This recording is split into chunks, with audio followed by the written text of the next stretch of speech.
Hi everybody, it's Anthony with Genesis Rescue Systems.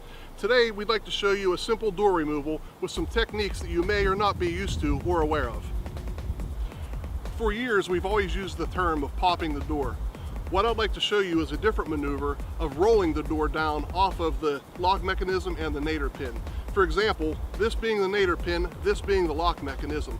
We've always been taught to pop it off. What we're going to do here is roll it down off, making for easier door removal and patient access.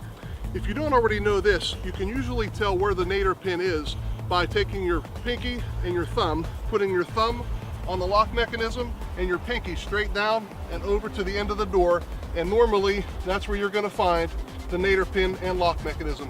Keep in mind when we show you that later, you're going to see it right about in that area. Also keeping in mind with some newer vehicles, you will see two lock mechanisms and nadir pins, the second one being located down towards the bottom. For this maneuver, we'll be using the Genesis E-Force S44 24-inch spreader. Once our vehicle is stabilized and we have patient protection, we can then start the process. The first thing we need to do before we remove the door is get ourselves a purchase point. You can do this by several different methods.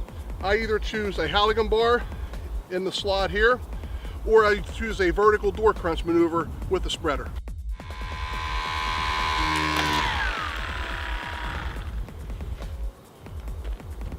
For the vertical door crunch, you can see we have the spreader tips on the door here and on the roof line on the top.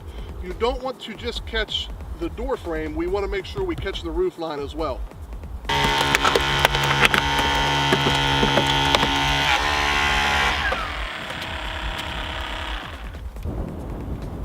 As you can see, the vertical door crunch has pushed the door away from the patient, keeping it out of harm's way.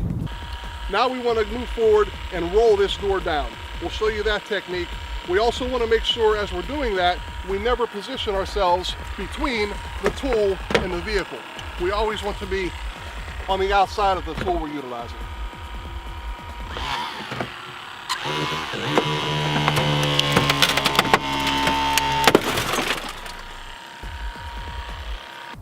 As you can see, by positioning the spreader in the proper way on an angle, rolling that door down, it came off much easier than you might be used to. Also notice, as we mentioned earlier in the video, the placement of the lock mechanism that you can see after we opened up the door. Keep in mind, we're not here to change your SOGs, but we're here to give you other options that you might want to try in your training practices. Now that we have the door open, it's time to remove the door from the hinges or the hinges from the vehicle. We can do this with either a spreader or of course a cutter. For this maneuver, we're going to use the Genesis S44 24-inch spreader.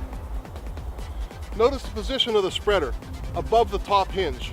At the bottom of this A-post, pushing off of the body right there, one of the strongest points of the vehicle to give you a nice pushing surface.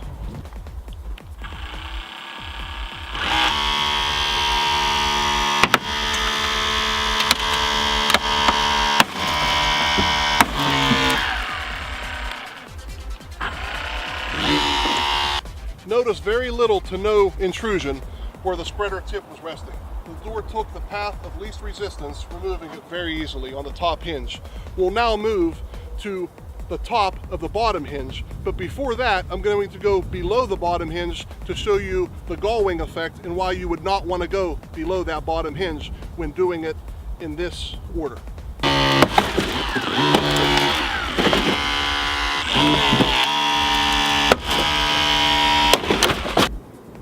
Take note of how the end of the door removal was controlled when I went above the bottom hinge rather than below it as we showed you. We're not here to change your standard operating guidelines, but we're here to give you some more options. And we also ask that whatever you do it safe. Thank you.